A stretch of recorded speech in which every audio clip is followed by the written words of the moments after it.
Vamos a ver ahora técnicas de conteo.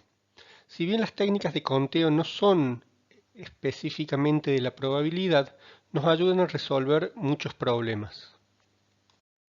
Nosotros habíamos visto que toda la probabilidad está basada en la regla de Laplace, que nos dice que la probabilidad está definida por el número de casos favorables sobre el número de casos posibles. Ahora, no siempre es tan fácil definir cuál es el número de casos favorables y el número de casos posibles, y es ahí donde las técnicas de conteo nos van a ayudar.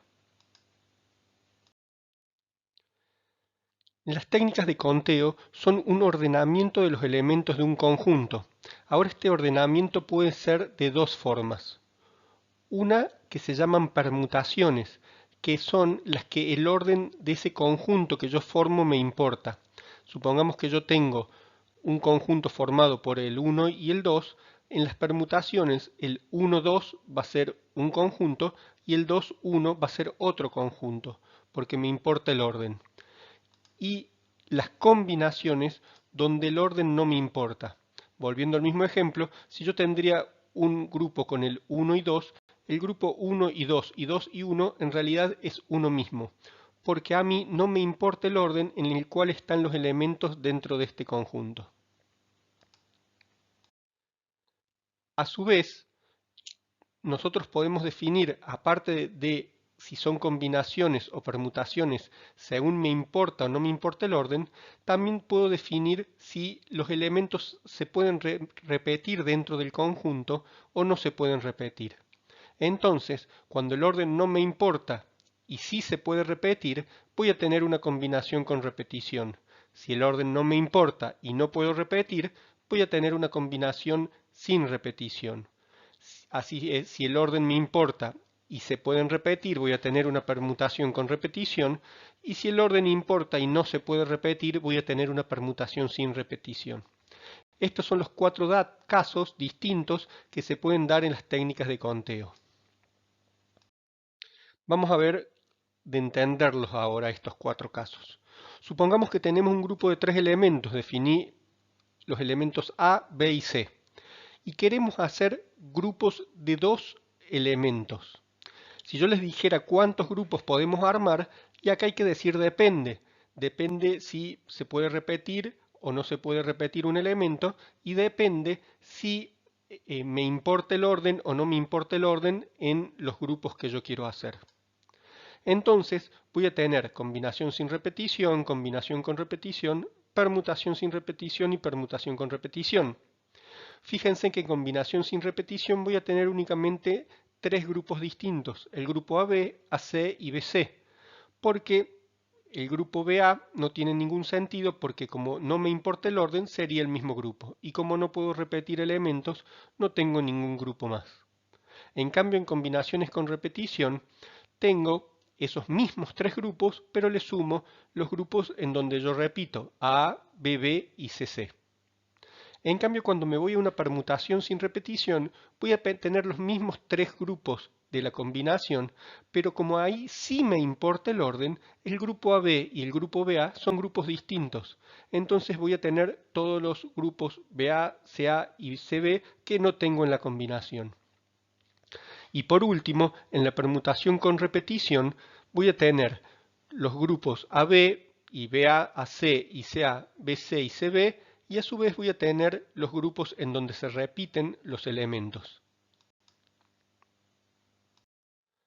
Para poder analizar las fórmulas, porque nosotros no es que vamos a pensar los grupos posibles de los elementos que necesitamos, porque es bastante complejo, vamos a usar algo que ustedes ya deberían conocer, pero que por las dudas vamos a repasar. El factorial. La función factorial se representa con el signo de exclamación detrás de un número y nos dice que son la multiplicación de los números enteros entre ese número y el 1. Por ejemplo, el 3 factorial sería 3 por 2 por 1, o sea 6. El 5 factorial, 5 por 4 por 3 por 2 por 1, o sea 120. Y recuerden que 0 factorial es igual a 1, sobre todo porque si ponen en algún momento igual a 0, en fórmulas que usemos más adelante, nos va a dar todo mal. De todas formas, si ustedes en la calculadora ponen 0 y aprietan factorial, les da como resultado 1. A la hora de trabajar con factorial es muy importante saber simplificar estos factoriales. ¿Por qué? Porque si bien si están trabajando en el Excel pueden manejar números muy grandes, simplemente con poner 100 factorial la calculadora ya no lo puede calcular. Entonces, lo que vamos a tener que hacer nosotros es simplificar. Supongamos que yo tengo 3 factorial y 5 factorial y quiero hacer 5 factorial sobre 3 factorial. Lo único que hago es eliminar los números que están en común porque los simplifico. Entonces el 3 y el 2 y el 1 los elimino y solamente me va a quedar 5 por 4. Entonces si tengo que hacer 5 factorial sobre 3 factorial, simplemente es 20. Obviamente que si yo hago 120 dividido 6 también me da, pero cuando trabajemos con números más grandes se complica. Por ejemplo, si yo tengo 120 factorial sobre 119 factorial, la calculadora directamente no lo podría resolver y básicamente lo único que elimino es del 119 al 1 en ambos números y simplemente me queda 120. Entonces, si yo entiendo cómo simplificar los factoriales, puedo resolver fácilmente números que en la calculadora directamente no me los resuelve.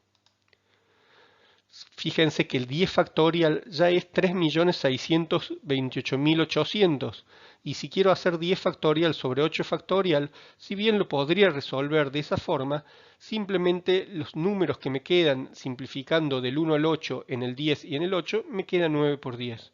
Entonces, si bien 3.628.800 dividido 40.320 es 90, simplificándolo llego muy rápidamente al número y sin posibilidad de equivocaciones en el cálculo. Cuando tengamos que resolver problemas con técnicas de conteo, obviamente que no vamos a armar los grupos, sino que vamos a utilizar las fórmulas. La fórmula de combinación sin repetición es n factorial sobre x factorial multiplicado por n menos x factorial. Este ejemplo nosotros vamos a ver que n, o sea la cantidad de elementos que tiene el grupo, es 3 y x, o sea el tamaño de los grupos, es 2. Y vemos que nos va a dar 3 factorial sobre 2 factorial por 1 factorial. 1 factorial es 1, 2 factorial es 2 y 3 factorial es 6, o sea que 6 dividido 2 nos va a dar 3. Y con esta fórmula vamos a poder resolver cualquier combinación sin repetición sin la necesidad de tener que armar el grupo. Combinación, la fórmula sería n más x menos 1 factorial sobre x factorial multiplicado por n menos 1 factorial. En este caso, una combinación con repetición de 3 elementos en grupo de 2 me quedaría n, que es 3, más x2 menos 1, quedaría 4. X factorial es 2 y n menos 1 es 2. Entonces me quedaría 4 factorial sobre 2 factorial por 2 factorial. 2 factorial por 2 factorial es 4, con lo cual me quedaría 2 por 3, que es 6, que es lo que vemos en el segundo grupo cuando armamos las alternativas, que tenemos combinaciones con repetición igual a 6. En permutación sin repetición la vamos a designar con la letra P de igual forma y nos va a dar que es igual a n factorial sobre n menos x factorial. En este caso tenemos 3 factorial sobre 3 menos 2, que es 1 factorial, como 3 factorial es 6. Esos son lo que confirma que la cantidad de grupos que nosotros armamos en permutaciones sin repetición estaba correcto. Por último, en permutaciones con repetición, que es siempre el grupo más numeroso, la fórmula es más simple, es simplemente n a la x, o sea, la cantidad de elementos que tiene el grupo elevado al tamaño del grupo. En este caso sería 3 al cuadrado. Y obviamente el resultado nos da 9, que es la cantidad de grupos que nosotros pudimos armar para permutación con repetición. Y con esto terminamos técnicas de conteo, sabiendo que es una herramienta que nos va a servir siempre que nosotros tengamos que definir un número de grupos, ya sea en donde me importe el orden o no me importa el orden, y si se pueden repetir o no se pueden repetir los elementos. Normalmente cuando trabajamos con elementos de la naturaleza nunca se pueden repetir, pero es importante que manejen las cuatro posibilidades.